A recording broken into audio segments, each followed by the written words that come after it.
इनको पूछो भी सलमान खान का जन्म कहाँ हुआ था, इनको पता है?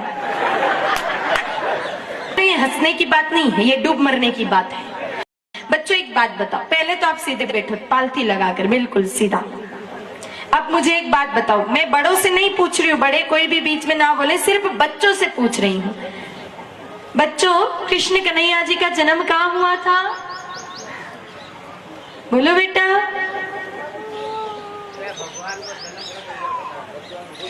कहाँ हुआ था भगवान का जन्म? इधर वाले बच्चे बताओ, कहाँ हुआ था?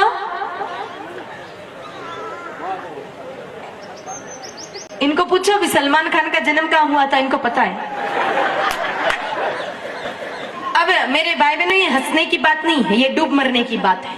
मतलब हमारा सनातन धर्म किस दिशा में जा रहा है, आप थोड़ा इस बात से कल्पना कर लीजिए कि हमारे बच्चों को ये तक नहीं पता है कि राम कृष्ण का जन्म कहाँ हुआ है। तो आप विचार कर सकते हो कि ये बच्चे हमारे धर्म को आगे बढ़ाएंगे?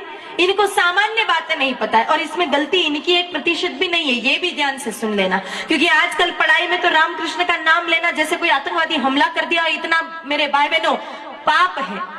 तो पढ़ाई में तो इनको कोई बताएगा नहीं कि राम कृष्ण का जन्म कहाँ हुआ, फिर कौन बताएगा? पहले बच्चों को पता होता, क्योंकि दादा दादी कहानियों के माध्यम से बच्चों को बता देते थे। पर आज कहाँ किसको फुर्सत है? दादाओं को तो दिन भर चबूतरे पर बैठ करके इधर उधर की परपंचायती राजनीति की बातें करने से फुर्सत नहीं, या फिर चौराहे पर बैठ करके ताश पीटने से फुर्सत नहीं, और दादियों को इधर उधर सास बहू की थारी मारी करने से फुर्सत नहीं। तो फिर इन बच्चों को कौन बताएगा कि राम कृष्ण का जन्म कहाँ हुआ है? मेरे भाई बहनों, ये बहुत ही शर्म की बात है कि हम हिंदू बच्चों को नहीं पता कि रामकृष्ण की कहाँ जन्म हुआ, ये जबकि ये धर्म की सामान्य बातें हैं। आप देखना, मुस्लिम संप्रदाय के इतने बच्चे होते हैं ना, वो सुबह सुबह टोपी लगाकर हाथ में अपने धर्म की धार्मिक पुस्तकें लेकर के तालीम लेने जाते हैं, उन धर्म की शिक्षा ग्रहण करने जाते हैं। क्यों? क्योंकि उनके माँ बाप ने उनको सिखाया है कि धर्म पहले है और बाकी सारी बात बाद में है। लेकिन हमें इससे कोई मतलब नहीं, हमारा धर्म जाए भाड़ में। जैसे ही बच्चा कुछ पढ़ने लग जावे तो आप अपने बच्चे को ए फॉर एप्पल और बी फॉर बॉल वाली किताब जरूर ला करके दोगे। पर आज तक यहाँ सभा में बैठे किसी माता पिता ने अपने बेटे को रामचरितमानस जी नहीं पढ़ने के लिए दी होगी कि ले बेटा, तू पढ़ाई तो बहुत कर ही रहा है विद्यालय में ट्यूशन में जाकर के, लेकिन 10 मिनट रामचरितमानस की एक चौपाई भी पढ़ ले।